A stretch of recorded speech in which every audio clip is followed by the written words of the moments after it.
जय हिंद दोस्तों। आज आज हम इस वीडियो में बात करेंगे वैदिक काल के बारे में। दोस्तों, हम सभी जानते हैं वैदिक काल को दो पार्टों में डिवाइड किया जाता है। पहला ऋग्वैदिक काल, दूसरा उत्तर वैदिक काल।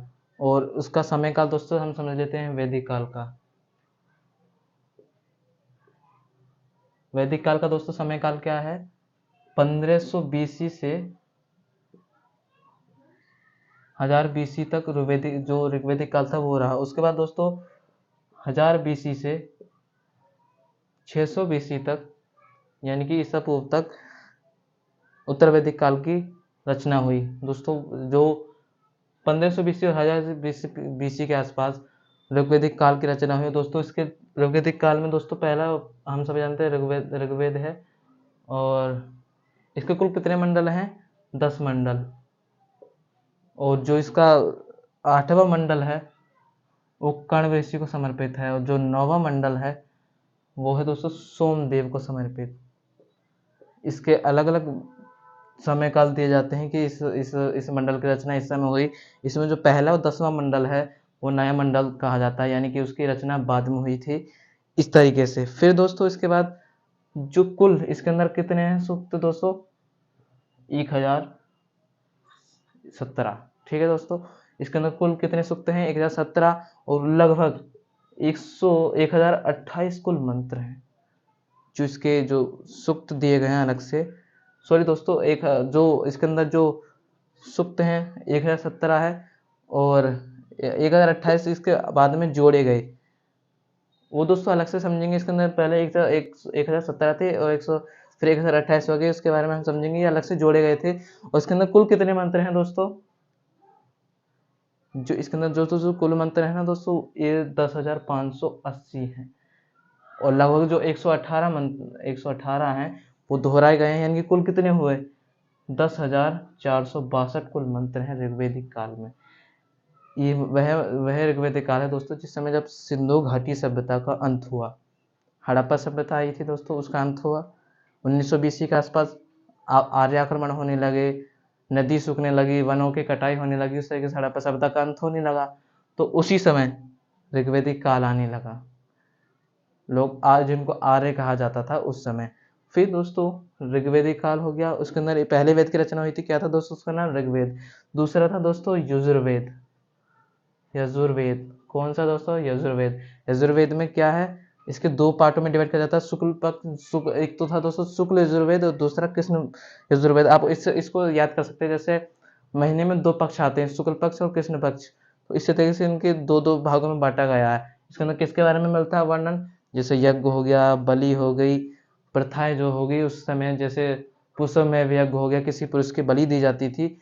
इस तरीके से वहाँ पे प्रथाएं चलती थी, तो वहाँ पे यजुर्वेद में उसके अंदर दिया गया है। इसकी रचना भी कब हुई दोस्तों? 1000 BC से 600 BC के आसपास, यानी कि 1000 ईसा पूर्व से 600 ईसा पूर्व के आसपास इसकी रचना हुई। और उसी समय दो वेद थे दोस्तों, अथर्ववेद और सामवेद। पहले दोस्तों यजुर्वेद में समझ लेते हैं। दोस्तों यजुर्वेद में जैसे आपने सुना होगा ना, असमय यज्ञ होता है, तो उसके अंदर किसी घोड़े को माथे पे चुनौती लिखी जाती है। यदि इसको घोड़े को कोई इसको पकड़ा तो उसको युद्ध करना पड़ेगा, उसका क्षेत्र उसका हो जाएगा। पुरुषों यज्ञ में दोस्तों क्या होता था? बलि दी जाती थी। और आपको याद होगा, हम आगे चलेंगे जब महाजनपद काल के बारे में समझेंगे कि किस शासक ने जो असमय यज्ञ थे वो करवाए थे। तो उसके बारे में शुंग वंश के शासक पुष्यमित्र शुंग ने ही यज्ञ करवाया था, उसके बारे में हम समझेंगे। पहले दोस्तों यहाँ पे समझ लेते हैं वैदिक काल के पीरियड के बारे में। तो जो इस समय यजुर्वेद की रचना हुई, इसके अंदर क्या दोस्तों? यज्ञ का वर्णन मिलता है, बलियों की प्रथा के बारे में वर्णन मिलता है, इस तरीके से। फिर दोस्तों आता है सामवेद। सामवेद सामवेद सामवेद से पता चलता है कि इसके अंदर संगीत कला की बारे में वर्णन क्या होगा। इसका अर्थ ही है गायन, यानी कि संगीत की सर्वप्रथम जानकारी हमें सामवेद से मिलती है। किसकी जानकारी हमें सामवेद से जो संगीत की जानकारी किस वजह से मिलती है दोस्तों? संगीत जो सामवेद है उससे। इसके अंदर कुल 1810 जो मंत्र होते हैं वो लिखे गए हैं संगीत के तौर पे, यानी कि संगीत की तरह उसको मंत्रों को वर्णन किया गया है। जैसे आज के ज़माने में होता है सारे गामा पाधा निसा, इस तरीके से इसमें वर्णन वैसे तो ये होगा नहीं, मतलब संगीत के बारे में बताया गया, इस तरीके से बजा जाता होगा। और इसके अंदर कुल 261 जो मंत्र हैं वो दोहराए गए हैं। और जो कुल मंत्र हैं 1500 49 मंत्र। इस तरीके से यजुर्वेद में जो सामवेद है इसके अंदर ये मंत्र हैं। इसके अंदर किस चीज़ की जानकारी मिलती है दोस्तों? सर्वप्रथम किस वेद में संगीत की जानकारी मिलती है? सामवेद में। फिर से इसके अंदर कितने मंत्रों को दोहराया गया है? 261 मंत्रों को दोहराया गया है। कुल कितने मंत्र हैं? कुल कितने हैं दोस्तों? 1810। और मूल मंत्र कितने हैं? 1549। ये याद रखना सबसे इम्पोर्टेंट भी है। फिर आता है दोस्तों 3 वेद हो गए, हमने 3 वेदों की बात की।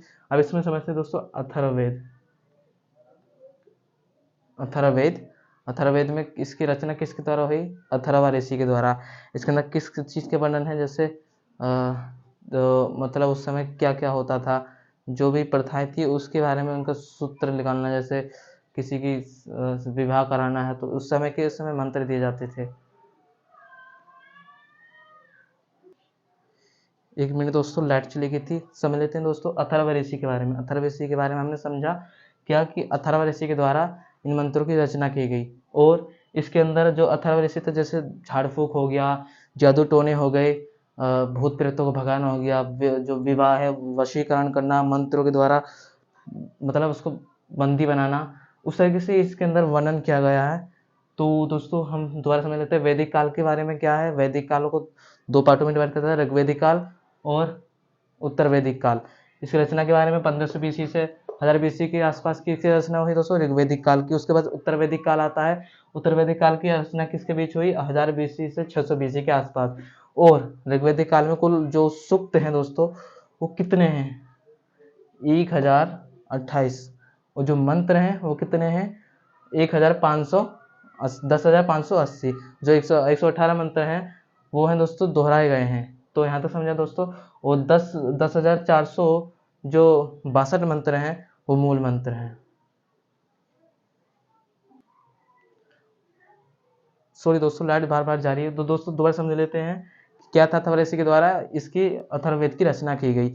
और इसके 20 अध्याय हैं। इसके अंदर क्या है? जैसे किसी को वशीकरण करना, जैसे झाड़ फूक करना हो, मंत्र सत्संग करना, इस तरीके से। और इसके अंदर कुल जो मंत्र हैं दोस्तों 5000 के आसपास हैं, लगभग 5987। कितने दोस्तों? 5987। और जो 731 हैं वो दोस्तों सूक्त हैं इसके। तो 5987 क्या है दोस्तों? इसके जो मंत्र हैं वो हैं। ये हो गया अथर्ववेद की रचना के बारे में। दोबारा समझ लेते हैं दोस्तों वैदिक काल कब रचना हुई इसकी? जब हड़प्पा सभ्यता का अंत हुआ। ध्यान समझना दोस्तों, मैंने पहले बताया कौन से राजा ने 2 असमय यज्ञ करवाए थे? वो थे शुंग काल के वंश में पुष्यमित्र शुंग ने। वैदिक काल की रचना में जब दोस्तों मगध का एम्पायर था, उस समय हिंदू जो रिलीजन था, ब्राह्मणवादी विचारधारा थी, उसका अंत होने लगा था। उसके बाद जो शुंग वंश आया उसने जो विष्णु देवता पूजा होगी, इस तरीके की वहाँ पे पूजा होती थी, उस तरीके के उन्होंने शुरुआत की, जो विष्णु धर्म की, वैष्णव धर्म फैलाया। और वैदिक काल हो गया 500 बीसी के आसपास। ये मैंने पहले समझा था दोस्तों मंत्रों के बारे में। यजुर्वेद में यज्ञ होगी, बलि होगी, इस तरीके से।